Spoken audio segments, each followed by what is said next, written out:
Yeah, really kind of a gritty win. I thought New Hampshire, had a really good plan against us. I thought they played with tremendous toughness and physicality, and I thought early on they were the more aggressive team. We had to settle into that. I thought we adjusted as the game went on. So had some good individual performances. I thought Kenna really settled in that second half. Callie was outstanding, and MVP obviously Sydney Meck coming off the bench tonight. So really proud of the effort, especially the second half. Speaking of Callie, one rebound? You couldn't find an extra minute for her? You know, yeah. First career double-double? Hey, I promise you, she will have multiple double-doubles this year. You're hearing that right now. Does she know that? Yeah, Okay. yeah. She played a little over 20 minutes tonight and obviously was outstanding on the glass, you guys. I mean, she has a great instinct for the basketball, and her motor was just spot on tonight. So, if she would have easily got a double-double if she would have played just a couple more minutes. But, we've got other kids that we want to see do some things, and she performed her role brilliantly tonight. When you think about the way tonight played out, you struggled a little bit offensively, particularly in the second quarter. You got some of that back, but your defense has been very steady all three games.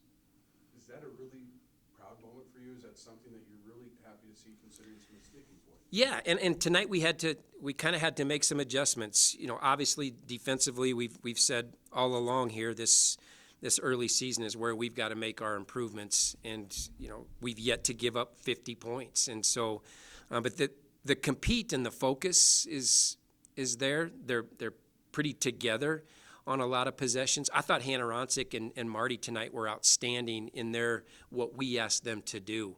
And so I think everybody's getting comfortable with what we're asking them to do. But yeah, Mike, I'm pleased with how we guarded. And that second quarter was a rough one. We had a lot of easy snipe threes. I mean, you shoot a decent percentage. It's a little different score at halftime. But we found that rhythm in the second half. You put Hannah in the float. Why is she a good float? Because her coach, Kent Colesrud at O'Gorman High School in Sioux Falls, South Dakota, all he did was play his zone. Colesy, you hear me, and she's got really good instincts, playing off the ball. Just kind of like Callie, she's got a good nose for the ball, and she's got an aggressiveness to her. She's not afraid to get in the mix. She rebounds the ball well for us. That's a rebounding position for us. So, last year she was good in her role there, but just kind of fouled a little too much. She plays with a little more calm to her game now. But isn't that the kind of night that you would take from her? She pretty much stuffed the stat sheet. 7 points, 4 rebounds, 3 blocks, 3 steals, a couple assists. Yeah. That's a great night for Hannah and what you're going to ask her to do. Absolutely. I mean, that's what we expect. I mean, she's really, I don't know. She's really gotten a lot better there, and they were setting those wing ball screens a lot tonight, and we were trying to chase them off. So we would press up with the post defender, and those floats had to be there to take that away. And I don't know if they missed one in the second half, to be honest with you. And that's a credit to Ronce and Marty. Coach, did really great on the defensive rebounding side of the ball. New Hampshire had 18 offensive rebounds. You guys had about 5. What did you?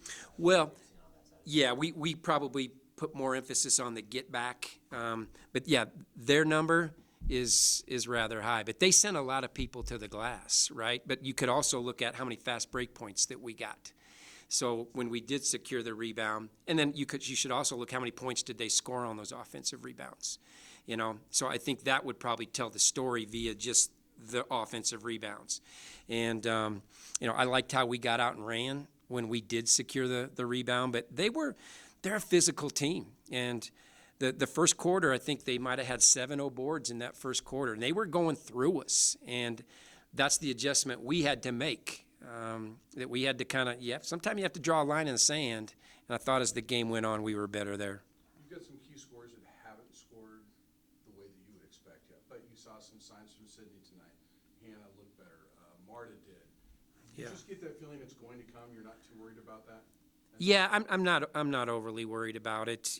We've kind of had some I don't know, some games maybe with not normal rhythm. You know, we've had some separation in the scoreboard in some of these games where maybe they're not getting their normal minutes, and so maybe the feels and the flows of a normal game haven't really been established yet for some of these kids. But I think what you saw tonight was that we have some options. We asked Sydney to perform play a little different spot in that second half. So she ate up some minutes from some other players that were maybe, not spot on tonight, and that's the beauty of the depth. And so, and the flexibility of Sydney. She's been in our program a long time. She knows how things should be handled, and I just really applaud her readiness, and that's what you want. She went from starting to now she's coming off the bench, but there's no pout, there's no nothing. She just gets in and she performs, and that's what a champion does. Proud of that. Was your feel-good moment of the night seeing Taylor Ray get her first career point? Yeah, how about that? And before that, she chased down that offensive rebound. And Taylor's somebody that has a really good nose for the ball, and that was a great moment for Taylor and the entire team. She's a huge part of this team, and so it was great to see everybody celebrate Taylor's basket. Coach, there were a couple scoring droughts throughout the game. Shots just weren't falling. What does it speak to the fight of this team that they were able to keep going on defense until those shots were able to start falling? Yeah, and that's what you have to do, right? I mean, you have to keep guarding. You can't let your shot making or lack of affect how you play on the other end. And sometimes, that was probably an issue we've had in the past is, if the ball's not going in, you maybe play a little deflated on the defensive end. That's what I'm pleased with this group. They're just locked in most possessions. But to those scoring droughts, a lot of them were just one pass three. And I know they're wide open, but, I think if we would have put some energy in the ball and moved it a little bit, I think we would have probably got a higher percentage three. So, usually when we go through those droughts, you can look at, how many passes did we make before we jacked it, and usually it's one or two. So we've got to kind of get away from that. Good job, everybody. Yep, thank you.